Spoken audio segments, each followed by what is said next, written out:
बिस्मिल्लाहिर्रहमानिर्रहीम, अस्सलाम वालेकुम। मैं हूं करामत मुगल और मेरे साथ हैं Ibrahim Abbasi. High court cover करते हैं बीएन न्यूज़ के लिए। इब्राहिम, तीन अहम मौज़ूआत। पहली चीज़ तो ये कि जस्टिस तारिक महमूद जहांगीरी साहब को अब बाकायदा कॉल्स करके थ्रेट किया गया, उन्होंने वो भी रिपोर्ट किया। उसके बाद एक नामालूम तो नहीं, मशकूक किस्म का लायर है जो पहले मुज़ाहिर अली नकवी साहब के खिलाफ लाया रेफरेंस, आज उसने भी जस्टिस तारिक महमूद जहांगीरी साहब के खिलाफ शिकायत दर्ज करा दी। और उससे पहले क्या हुआ आज कोर्ट में, जनाब डॉक्टर तारिक फजल चौधरी साहब, उससे पहले जो कुछ हुआ खुर्रम नवाज साहब के साथ, इसके बाद होने वाला है अंजम वकील साहब के पास। दो चीज़ें सामने आ चुकी। अब तीसरा बंदा जब आएगा अदालत में, जब बेइज्जत होगा, जब वो सबूत पेश नहीं कर सकेगा, तो फिर ये क्या प्लान लेके आएंगे। थ्रेट ये कॉल्स करके कर चुके, फिर वो डिग्री वाला मामला भी कर चुके और अब रेफरेंस भी ला चुके। अब करेंगे क्या फिर? देखें, अब ये मेरे ख्याल से जो एक्सट्रीम जो इनके पास चीजें थी ना, उन्होंने कर चुकी हैं। हाँ। कर चुके हैं। आप किसी भी जज को या तक अप्रोच करके कहीं उसको डराया धमकाया जा सकता है, उसकी फैमिली को कहीं ना कहीं से थ्रेट किया जा सकता है, उसके घर के अंदर कैमरे लगाए जा सकते हैं, उसको कॉल करके आप डराया सकते हैं, उसको जो है लिफाफे के अंदर पाउडर भेज के डराया जा वो भी आया था। अच्छा, मजे की बात मैं चीज ऐड कर दूं, वहां पे मैं बड़ा हैरान हूँ चीज, जैसे इस्लामाबाद हाई कोर्ट उसके मामले को ही लेके दब के बैठ गए। ना पुलिस से कोई रिपोर्ट आ रही है, ना पुलिस उसके ऊपर कोई रिपोर्ट जो है पेश कर रही है। वहां पे जो डीजी मेरे ख्याल में जो ऑपरेशन से डीआईजी ऑपरेशन से वो पेश हुए थे उस वक्त, क्योंकि आईजी साहब नहीं थे, क्योंकि वहां पे उन्होंने कहा था, चीफ साहब ने कहा आईजी साहब को जो है वो तैनात तो करें, पता तो चले। वो मामला दब गया। मैं खुद इस मामले में बड़ा सोचता हूँ, हैरान हूँ कि ऐसा आखिर ऐसा क्यों है। हर मामला ही तो वो दबा जाते हैं, इसमें हैरान होने की क्या चीज है। चले अब कल पुरानी पड़ी हुई, वो तो है, कल आखिरी दिन है, उसके बाद छुट्टियां शुरू होनी है। एक और छुट्टियां तो शुरू होनी है, वो पहले भी हम इसके ऊपर बात कर चुके हैं। मजे की बात है, कल उनका टेस्ट है। अच्छा, जहांगीरी साहब वाली जिस दरखास्त का आपने जिक्र किया है, कल उसकी समाअत होनी है, वो टेकअप कर लिया चीफ जस्टिस साहब ने। तौहीन अदालत वाला भी और ये भी कोई जो आज उनके खिलाफ दरखास्त दायर हुई है, क्योंकि अगर पहले बात होगी तो फिर पूरा एक फ्लो टूट जाएगा। इसके ऊपर हम बाद में बात करेंगे। अब जो ये इसके ज्यादा से ज्यादा जो कर सकते थे वो उन्होंने कर लिया है। कॉल कर ली इन्होंने, फिर कैमरे लगा लिए, फैमिली को शायद धमकाया हो इसके ऊपर, क्योंकि अभी तक कोई खबर रिपोर्ट नहीं हुई, हम कह नहीं सकते। दूसरी सोशल मीडिया पे मुहिम चला ली, उनके जो पर्सनल डेटा था उनको आपने सोशल मीडिया के ऊपर चलाई, कंपेन चली, उसके ऊपर फिर नोटिस ले लिया, सारा मामला हो गया। अब इसमें अगर असल केस जो है उसी अब जो ट्रिब्यूनल वाला मामला है। हाँ। अब मेरा नहीं ख्याल कि अंजम वकील साहब जो हैं वो तो अब, क्योंकि कल उनका केस है, वो सिर्फ जहांगीरी साहब के पास नहीं फंसे, वो चीफ जस्टिस साहब ने भी उनके गर्दन पे पांव रखा हुआ है। अच्छा, तो इन्हें अदालत वाला मामला उनके पास है। उन्होंने जस्टिस तारिक महमूद जहांगीरी साहब को जो है वो नेपोटिज्म का शिकार जज कहा हुआ है जी। उन्होंने तासब पसंद जज कहा हुआ है उनको। उन्होंने कहा हुआ है ये शख्स जज मुझे इंसाफ नहीं दे सकता। इस तरह की उन्होंने बड़ी सारी अपनी दरखास्त के अंदर बातें की हैं, जो आज फैजल चौधरी साहब ने पढ़ी है सारी एक एक करके। और जज साहब ने फिर देखे, मैंने आपको पहले कहा था ये केस अलग चलेगा। बिल्कुल आपने कहा था, चीफ साहब ने आज वो केस अलग कर दिया है। हाँ। अब जो आज ट्रिब्यूनल के अंदर जो सारा मामला हुआ, मुझे नहीं सब लगता कि अब ये जो बच सकेंगे। मैं पहले भी ये कह रहा हूँ, क्योंकि आज जो इलेक्शन कमीशन ने अपना ईएमएस सिस्टम नहीं डिफेंड कर पाया ना, जिसने जहांगीरी साहब को भी बड़ा डाउट में डाल दिया है। अच्छा, जहांगीरी साहब ने जो ईएमएस सिस्टम है उसके ऊपर एक किस्म की ब्रीफिंग ली है, जो एडिशनल डायरेक्टर लॉ से इलेक्शन कमीशन से, ये कैसे काम करता है। सही। और मुझे लगता है, महसूस होता है ऐसा कि या फिर जो इस पूरे प्रोजेक्ट के डायरेक्टर थे कर्नल साहब इलेक्शन कमीशन के ईएमएस सिस्टम के, या फिर जो है वो जहांगीर साहब उनको बुलाएंगे, या फिर किसी आईटी एक्सपर्ट को बुलाएंगे, वो इस सिस्टम के ऊपर इसको स्टडी करके सारे मामले के ऊपर जो है वो ब्रीफ करेंगे अदालत को। अब जहांगीरी साहब जो है वो मुकम्मल जो है वो इजी होकर काम कर रहे हैं। उनको कहीं भी, आपको मैंने पहले ही बताया था, कहीं भी ऐसा महसूस नहीं हो रहा कि उनके ऊपर कोई प्रेशर है, या उनको वो इस तरह की रिफ्लेक्शन जो है दे रहे हैं कि उनके खिलाफ रेफरेंस आया है, उनके खिलाफ तो इन्हें जो है वो फोकस्ड है। आज की समाज के अंदर जो है वो डॉक्टर तारिक फजल चौधरी साहब के वकील की, तो आज तो शुक्र है उनको वकील मिल गया। मुझे तो टेंशन थी कोई वकील ही नहीं मिलेगा। तो आज टेंशन क्यों थी? पहले वकील आए उन्होंने छोड़ दिया, दूसरे वकील टेंशन दिया। होता है, हमारे लीडर हैं इस्लामाबाद में, उन जीते हुए हैं वो फार्म, बेशक जैसे भी जीते, असेंबली में तो बैठे हुए हैं। अब मजाक लोगों ने सीरियस सब में लेना, भाई ना करो ये मजाक। नहीं, अब कानूनी तौर पे तो है, इखलाकी तौर पे है या नहीं है, ये अलग मामला इतनी है। शर्म हो तो कोर्ट चावल यार की करना। बात आज वो मतीला जान के भी हत्थे चढ़ के थे, पता है ना। वो कल खुर्रम नवाज साहब ने क्या किया है, वो अब भाग रहे थे आज। हाँ, एतराफ कर लिया कि मुझे उन्होंने फॉर्म दिए। अच्छा, आज डॉक्टर फजल चौधरी साहब ने क्या कहा है, जो जो फॉर्म जरूरत होंगे हम दे देंगे। उन्होंने कहा फिर कोई गैर जरूरी फॉर्म भी या तो वो भी ले आए। जरूरी फॉर्म हम दे देंगे, जो गैर जरूरी है वो भी ला के दे दें। अब क्योंकि अब इनके पास जो फॉर्म जो है वो नहीं है, इलेक्शन के मैंने पहले कहा था मुबैना तौर पर दिए गए, कल खुर्रम नवाज साहब ने मान लिया दिए, अब तो खबर सच्ची हो गई। वो कहते हैं मैंने रिटर्निंग अफसर ने दिए। आज जो असल मुद्दे की तरफ आते हैं, आज जो इलेक्शन कमीशन की जानिब से ये कहा गया कि जो EMS सिस्टम बनाया गया था उसका जो एक्सेस थी उसकी, तो वो प्रिजाइडिंग अफसर के पास नहीं थी, बल्कि वो थी जो है RO के पास। वहां पे फिर जहांगीरी साहब ने पूछा कि जो RO ने फिर किस तरीके से फॉर्म 45 जो है वो दिए। वहां पे उन्होंने कहा कि उनके पास दो ऑप्शन थे, या तो स्नैप बना के व्हाट्सएप के जरिए भेजता RO को, दूसरा था फिजिकली देता जाके बाय हैंड जाके वो देता। तो जहांगीर साहब ने पूछा फिर क्या हुआ, उन्होंने कहा जी कि वो सारे जो फॉर्म थे वो आप ला के जो है वो बाय हैंड ला के दिए। फिर उन्होंने कहा कि ये जो फॉर्म्स होते हैं ये तैयार कैसे किए जाते हैं, ये बड़ा इन्फॉर्मेशन जो है वो नाजरीन के लिए कि इन्फॉर्मेशन को जो फॉर्म जो कौन कौन तैयार करता है और कौन कौन से फॉर्म्स होते हैं। बिल्कुल सही। वहां पे उन्होंने बताया कि जो फॉर्म 45 और 46 है ये प्रिजाइडिंग अफसर तैयार करता है, उसके बाद वो फॉर्म दोनों भेजता है RO के पास। RO वहाँ पे 48, 49 और 47, 48 और 49 जो है ये तैयार करते हैं।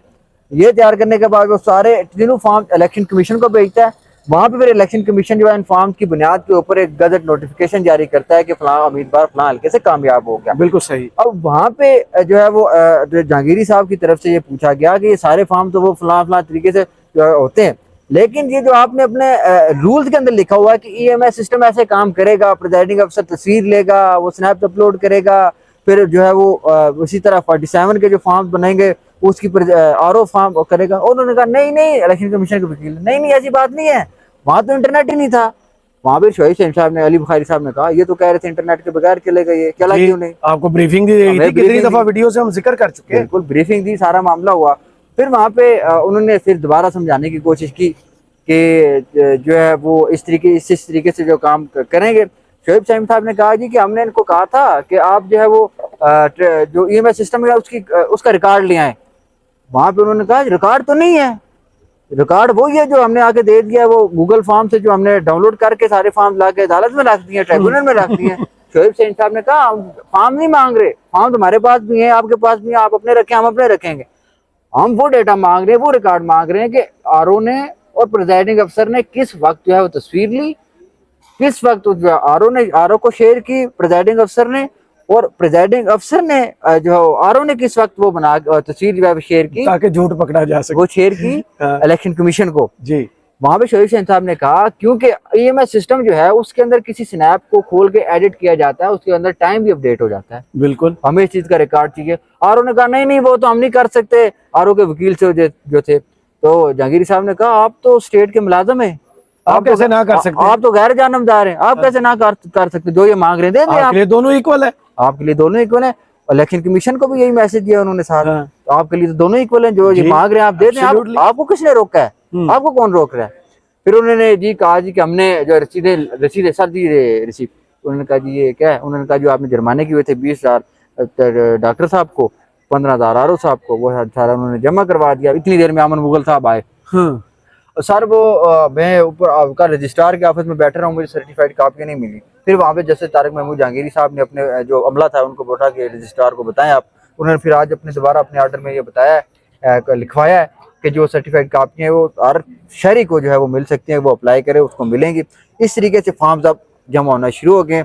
अब असली ट्रायल जो होगा वो स्टार्ट होगा डे बाय डे, उसकी हियरिंग का पहले भी छुट्टियां नहीं कर रहे जहांगीर साहब तो नहीं कर रहे छुट्टियां, तो मैंने पहले भी आपको कहा था वो नहीं करेंगे। जुलाई की बस जो है ना नून लीग के लिए मजीद सख्त होने वाला है। बेशक मौसम खुशगवार हो, बाहर मौसम खुशगवार होगा, बाहर बरसात होगी और अंदर उनके बरसात आंसू की होगी, अब बस ज्यादा हो जाएगी। तब देखते हैं क्या होता है। आज अमर मुगल साहब की दरखास्त के ऊपर भी समाअत है, वक्त दिया गया था राजा खुर्रम अंजम वकील खान साहब को कि आप जो है वो जमा करवाएं अपने फॉर्म। अब देखते हैं वो जमा करवाते हैं या नहीं करवाते, लेकिन ये है कि दिलचस्प होने वाला है मामला।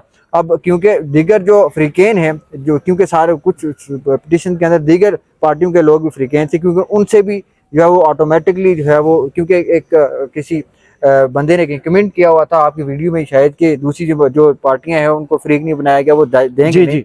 ऐसा नहीं है, क्योंकि जो इलेक्शन ट्रिब्यूनल ने जो सारा प्रोसेस करना होता है, उसने सिर्फ 2 लोगों के फॉर्म नहीं देखने होते, या इलेक्शन कमीशन के देखे या फिर वो मुतलका कंसर्न बंदे के देखे, बल्कि उन्होंने उन आरओ के भी देखने होते हैं, उसमें इलेक्शन कमीशन के अपने भी होते हैं, जिसने दरखास्त दी होती है उसके भी होते हैं, जो जीता हुआ कैंडिडेट होता है उसके भी होते हैं, जिसने इलेक्शन लड़ा होता है उनके भी होते हैं, चाहे उसने 1 वोट लिया हो, चाहे उसका जिस बेचारे ने 1 वोट लिया उसका तो इसका मतलब है पोलिंग एजेंट ही एक ही है। हाँ वही ना, लेकिन ये भी फॉर्म तो उसको भी मिलता है ना जी, फॉर्म तो उसको मिलता है। और ये प्रोसेस भी बड़ा वो डाउटफुल है कि जिस वक्त दायर है इलेक्शन एक्ट के तहत जो प्रिजाइडिंग अफसर होगा उसने 10 पैकेट्स बनाने होते हैं, सही मुख्तलिफ जो है वो एक फॉर्म, मिसाल के तौर पर सारे फॉर्म 45 उसने जमा किए, जिस सारा रिकॉर्ड बनाया, 1 पैक, दूसरा पैक, तीसरा पैक, उसके बाद वो जिस वक्त सारा वो फॉर्म तैयार कर लेगा पैकेट, उसके बाद उसने हर पोलिंग एजेंट से वहां से पोलिंग एजेंट से उसने साइन करवाने उसके ऊपर, या फिर जो कंटेस्टिंग कैंडिडेट्स हैं उनसे साइन करवाने होते हैं, सबसे साइन करवाने होते हैं।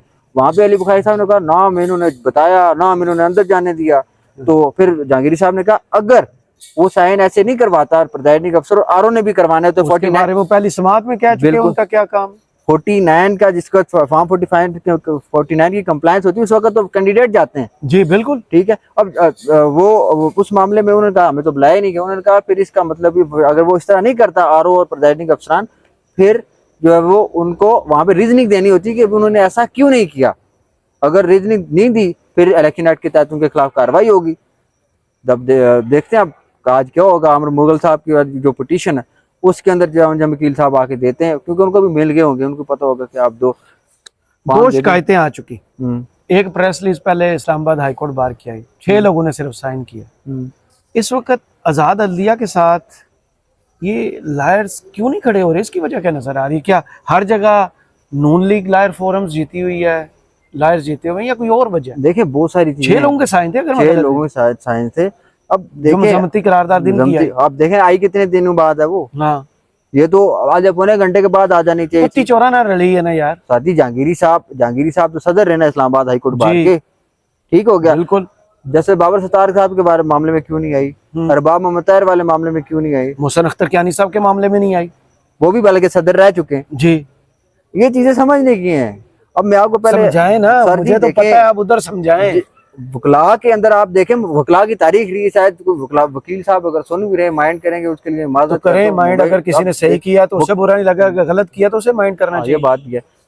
वकला की जितनी भी आज तक तहरीकें चली है ना पाकिस्तान की तारीख के अंदर, उनके अंदर मशकूक करदार रहे हैं। मुतहिद बेशक जो मर्जी कर लें, वकला कभी मुतहिद नहीं हुआ, प्रस्त होते हैं हर दौर में। अब जो बंदा, अब पाकिस्तान प्रोसिक्यूशन में कितने वकील हैं, कॉन्ट्रैक्ट्स होते हैं जी। FIA वकील लेती है, नैब वकील लेती है, पुलिस के पास प्रोसिक्यूटर जाते हैं, जो और कितने जो सरकारी इदारे FIA के अलग होते हैं जी, सबके ये वकील ही होते हैं, जो प्रोफेशनल वकील होते हैं। इनका सरकारी मुलाजिम तो इनमें से बहुत कम होते हैं, कॉन्ट्रैक्ट बेस होते हैं सारा मामला इनका।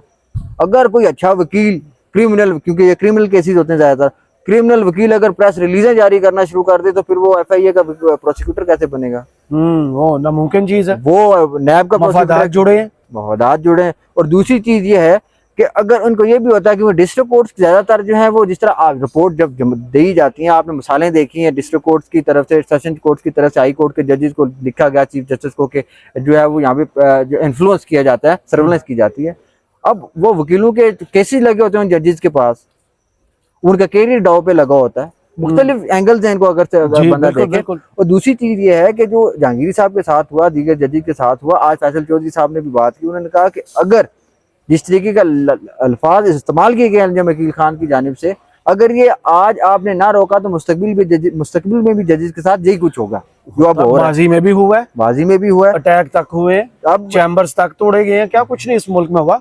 अब बताएं, जो मियां दाऊद साहब, बरसात है ना, मेंढक निकल आते हैं, ये मेंढक जो आके टर टर कर रहे हैं, ये कितनी सॉलिड किस्म की कुछ शिकायत लेके आए? सर जी आप उस शिकायत में है क्या क्या इल्जाम लगाया गया? इल्जाम तो वही डिग्री वाला है, वही पुराना इल्जाम। वही पुराना इल्जाम है, डिग्री जाली है मुबैना तौर पे। और सदा उसमें बुनियादी तौर पे ये है कि जैसे तारक महमूद जहांगीरी साहब को जब तक इस डिग्री की तस्दीक नहीं की जाती, इसको जो है वो आइडेंटिफाई नहीं किया जाता इस कि डिग्री ओरिजिनल का है। कंडक्ट से कितना एक लेना देना? वो बने कंडक्ट से क्या मतलब है? अगर मिसाल के तौर पे एक बंदा एडवोकेट जनरल रह चुका है, Suppose, हाँ, इस पोजीशन तक आने में हमारे इदारे इतने फेल तो- हुए हैं कि डिग्री यहाँ आके चेक करनी है।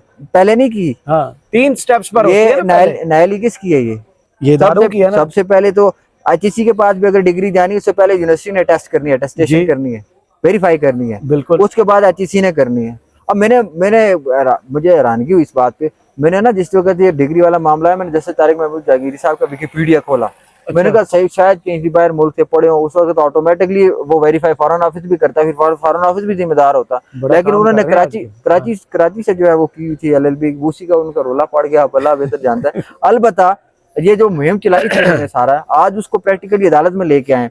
अब ये बुनियादी तौर पर ना ये इन्होंने प्रेशराइज करने की कोशिश की है। तरीकाकार नहीं ना इदारों का बदला। तो दूसरी चीज ये है कि जो भी जज सामने खड़ा हो इंसाफ देना शुरू करे और उनकी मर्जी के खिलाफ इंसाफ देना शुरू करे, तो फिर यही होना शुरू हो जाता है। बिल्कुल छोटी से छोटी, अब 2 साल पुराना एक्सीडेंट निकाल लिया जाता है, उसकी CCTV फुटेज भी लेके आ जाते हैं। वो पहले नहीं आई। हाँ, पहले नहीं आई, लेकिन 9 मई की घूम गई है। छोड़े खतरनाक बातें यहाँ पे। और जिस जज ने 9 मई की फुटेज मांगी, उसी जज की एक्सीडेंट वाली फुटेज लेके आ गई। ये इनके कारनामे। अलबत्ता जो इनको जो सारा मामला है जहांगीरी साहब वाला, जो मियां दाऊद साहब की तरफ से आज दरखास्त दायर की गई है, अब कल इसकी समाअत होनी है। Chief justice Islamabad high court ने इसको टेकअप कर लिया। अब देखते हैं कि कल वो किस किस्म के इसके ऊपर ऑब्जर्वेशन देते हैं। वो नोटिस करते हैं जहांगीरी साहब को, क्योंकि अगर वो नोटिस करते हैं इसका मतलब ये है कि वो उसको सस्पेंड उनको रोक सकते हैं प्रोसीडिंग से।